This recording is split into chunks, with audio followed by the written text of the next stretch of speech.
What's going on, everybody? VHS Tacos is back. We foregone, whatever, a regular video this week in favor of yet another movie review, this time by way of The Conjuring, The Devil Made Me Do It, brought to you by Satan himself, WB. So, give you a bit of a plot breakdown. Ed and Lorraine Warren, they are back. Movie kicks off. They are doing an exorcism on a little boy. Shout out to that kid actor for going through all that physical crap. Because even in my spry young age, I can't even get out of bed without hurting. Things go wrong with the demonic possession, and of course the demon passes from one vessel to another. The boy's okay, but Arnie is starting to get a little funkadelic here. A little crazy. So time passes. Arnie, the demon's starting to come out a little bit. He's starting to have some visions. Arnie ends up killing one of the people that he basically works for, works with, lives with. And now he's being put on trial. He is at risk of dying via death row, because in the late 70s and early 80s, that was just as cool as Coca-Cola. And now it's up to the Warrens to either A, prove demonic possession was responsible for it, therefore there's no death row, or B, well, fail miserably and Arnie dies. What works in this movie, Patrick Wilson, Vera Farmiga, right off the bat. I mean, look, Good guys. acting. Yeah, no, they're fantastic. Really, the whole cast. I mean, nobody really did a terrible job. It was actually all fairly well. And that's fair. From what I watched. I didn't watch much of it. We'll get to that in a minute. And that's fair. You know, in a lot of these horror movies, suspense movies, whatever, you tend to have at least the main players, they're pretty solid, you know, they're pretty good. But then the supporting cast around them, they're pretty craptastic sometimes, you know? And it's just like, this isn't your local theater, okay? You can cut the melodrama, you can cut the crap, you can just stop. But no, everybody here does really, really well. Of course, you know, once again, Vera Farmiga, Patrick Wilson, two anchoring leads, but then everybody around them, whether it's John Noble as the ex-priest, whether it's, I'm not even going to try to recall any of the other actors' names, but it doesn't matter. But they're good. They're pretty good. The practicality of this movie. Now, yes, there is some green screen. There are some CGI rats that look a little suspiciously similar to a certain kung fu master raising 4 Renaissance-named amphibians. Yeah, they didn't look right. There's some proportions are going around. Their snoot was a little too snooty. Like, it was like curved. It was weird. Like, these demon rats, I want to see that spinoff. It reminded me of the dog in Frank and Weenie. Oh, Isn't that the dog that had the like yeah, weird thing? Yeah, it looked like that. I mean, CGI rats aside, there's a lot of stuff that's done in here practically. There's a lot of camera tricks, there's a lot of camera tomfoolery that goes on. Instead of course, relying on too much green screen, too much CGI. Two scenes in particular that really stick out in terms of technical aspects. So when we have a flashback, which shows, the family being introduced to the house, they're moving in and all, we have a beautiful sweeping shot that comes in, a nice aerial shot that kind of goes, and it follows the family as they're going around. Then we get fixated on the boy, which ends with the waterbed. Waterbeds, by the way. I love waterbeds. Oh my god, but that was scary. It's a great technical shot, and it's handled really, really well. I mean, a lot of directors nowadays, if they would have shot that, there'd be 75 different cuts. None of it would make sense. The boy would be walking left and then right. She's bored out of her mind. I just scared. I just scared. And another wonderful, fantastic technical point to this movie is towards the end when Vera Farmiga is in the little demon lair coming to Xbox near you. And it's pretty great because she's like face to face with like this mirror reality of sorts. And as she's backing up, so is the demon reality mirror thing backing up as well. But it's done practically. You know it's a stunt double just because, But it's handled so well. And if you're a cynical like me, and you're really honing in and you're paying attention to it, then yes, you can see how the stunt double is just a fraction of a second off. It was the best choreography.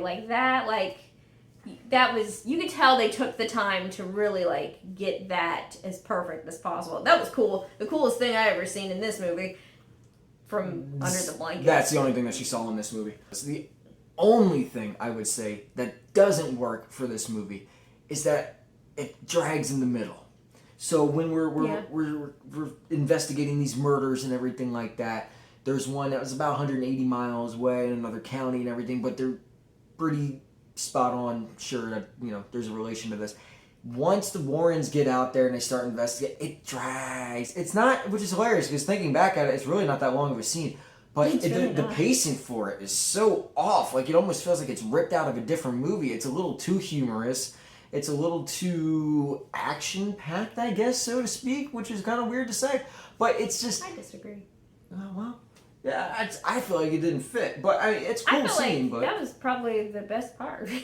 Maybe because there was... Oh, wait, well, I was going to say there was no violence, but then the whole stabbing, so I guess... Yeah, there's no violence except for, kids getting murdered. But, I mean, other than that, things work out pretty well. I mean, John Noble makes for a pretty good red herring where you think, well, he's like the German guy, so he's probably the bad guy. But, yeah, no, fun fact, he just gave birth to the bad guy. Yeah. And then, I mean, yeah, I would say it's a pretty solid movie. If I had to rate this in terms of tacos that can't be consumed, I would say I'd give this a 3.5. I'll give it a 3.5. 1 for Patrick Wilson, 1 for Vera Farmiga, and then 1.5 for that technical mirror switcheroo thing that they did at the end. Yeah, it was very well done. Handled extremely well. Mrs. Taco. For the moments that you could glimmer through the fleece blanket, what would you rate this? I would rate it a 2.5 tacos out of 5. It's 50. What's really lacking is the whole demon evil lady who's supposed to be like this big bad, she's a... I kind of feel like it kind of felt a little short of like this, well, I get like it was a spell and, they were trying to break the curse or whatever, but she kind of was just like, for all this power she had over these people, it's just kind of fell short. But other than that, from what I saw from under my blanket, it was good. 2.5, well, I guess 2.5 out of 5 isn't that good, but it's 50. you should see it. It's better than the 0 we gave Mortal Kombat. To her point, though, I think the Demon Lady works really well. See, because this is a good place to push the Conjuring franchise, even though I would like it to end here, because I think that this is a good place. This is the third official Conjuring, not counting the spin-offs. This is a good place, see, because Lorraine has that ability to where she can kind of, feel and go through the experiences of the victims, but this demonic, satanic person is able to go through the other side. See, because when Lorraine is able to access it, it's a door, but a door opens both ways. And it's handled extremely well, and it's a real sense of dread and fear because you haven't seen that before. So when introduced with something new, it's like, holy that's not good.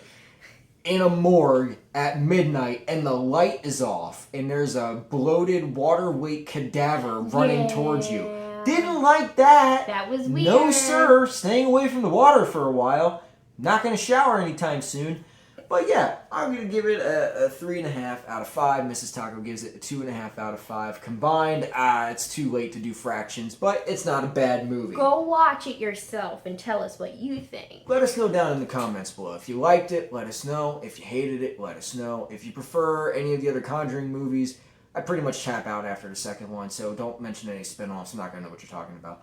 And until next time, guys, this has been VHS Tacos with another fantastic, wonderful, totally in-depth, perfectly planned out, well thought out, well articulated movie review, the likes of which you've never seen before. This is VHS Tacos, signing off. We'll see you guys on the next go-around. Keep the light on when you go to sleep tonight. Adios. Bye! Yeah. I had a joke, but we weren't going to go for it. What was the point? What were we talking about? I already forgot. You were talking about the good points. You were talking about the technicalities, the green screens, the rats, and then we kind of got off on